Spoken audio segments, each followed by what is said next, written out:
Hello, Eric DIY viewers. Eric DIY here with another review for you. Today we are reviewing the TNH Outdoors Premium Self-Inflating Sleeping Pad. Zach and I camped out the other night and we used this sleeping pad along with the lightweight sleeping pad that TNH Outdoors also makes. Please look for a link in the description below if you want to see that review, the lightweight. We both slept on this and it felt great. This one actually provides a lot of padding for it because it has some foam on the inside as well as air chambers that are self-inflating with the self-inflating valve. So it comes with its very own compression sack, which is bigger than the lightweight, only because it's going to have the foam padding in it. But on the inside, they actually include a repair patch. So in case you get a hole in the bag, you can actually repair it right there, and it's very handily included in the compression sack. It also comes with a Velcro band to go around after you compress it. The pad itself is made out of some very durable material. It's like a polyester, plasticky type thing, but it's very thick and it's very durable. If you get water on this, it isn't going to be a problem because you can just wipe it right off. Zach and I are once again camping out in the backyard. It's a little cold out. It's about 47 degrees, but we're going to get into our sleeping bag soon. I'm going to use this TNH Outdoor Self-Inflating Camping Pad. Zach, how does it feel, bud? Good. It's pretty comfortable? Yep. All right, and you think you can sleep on that all night? Yep. So we'll try that out. Let's show them how we blow it up, okay? To set up the TNH Outdoors Camping Sleeping Pad, we're just gonna take this out, loosen the band. We're gonna roll it out first because it is self-inflating. What makes it self-inflating is this valve. We loosen it up and it lets air in automatically. So let's try that and you'll be able to hear it.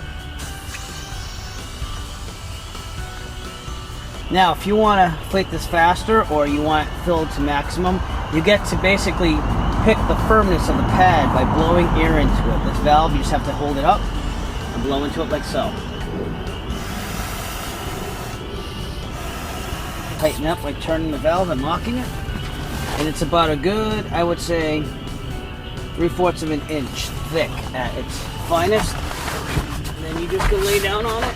It's a good size for camping. Very comfortable. And it will definitely keep you warm due to its R value of 4. Very comfortable. Side sleeping, you sleep on your back. It's just as good either side. So it's very, very comfortable. Definitely a sleeping pad that is worthy of its reputation as being #1. To deflate the TNH Outdoor Sleeping Pad, what you want to do is just do that, and you're going to roll it up and compress it. What you want to do is just fold it in half, and then you're just going to roll it up with the self-inflating valve open. You can hear the air escaping. Close the valve as soon as you have it all scrunched up and all the air is out. Then you're going to take the Velcro band and you're going to wrap it around the bag.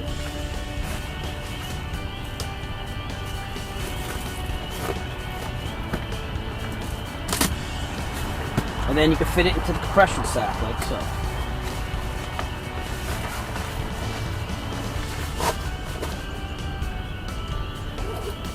So you can take this backpacking, but it is going to take a little more space in your backpack because it just has that foam and it actually has a better R value because of that. So it's an R value of 4. So if you're a little bit colder weather, you might want to go with this. If I'm not sticking everything in a backpack, I think I would like this one because it has a little bit more padding to it. Not that the lightweight one is uncomfortable, it's just you have extra padding and it's a little bit warmer. Zach and I, we slept on the TNH Outdoors sleeping pads, both the lightweight and the self-inflating one. This one has a little bit more padding. It's an R value of 4. The other one's an R value of 2.5, but it's also lightweight and easier to carry in a backpack. If you'd like to purchase your TNH Outdoors self-inflating sleeping pad, please look for a link in the description below. We'll send you to Amazon where you can purchase your very own. You'll be supporting the Eric DIY channel at the same time. We appreciate all your support, and we just want to say thank you very much. If you like this video and you want to see more like it, please give us a thumbs up and subscribe. Hit that subscribe button. We appreciate everyone that does that. And thank you. As always, have a great day and happy camping. As always, if you like this video, found it useful, please subscribe. And if you have a product that you would like reviewed, please contact Eric by emailing him at eric5150diy@gmail.com. Have a great day.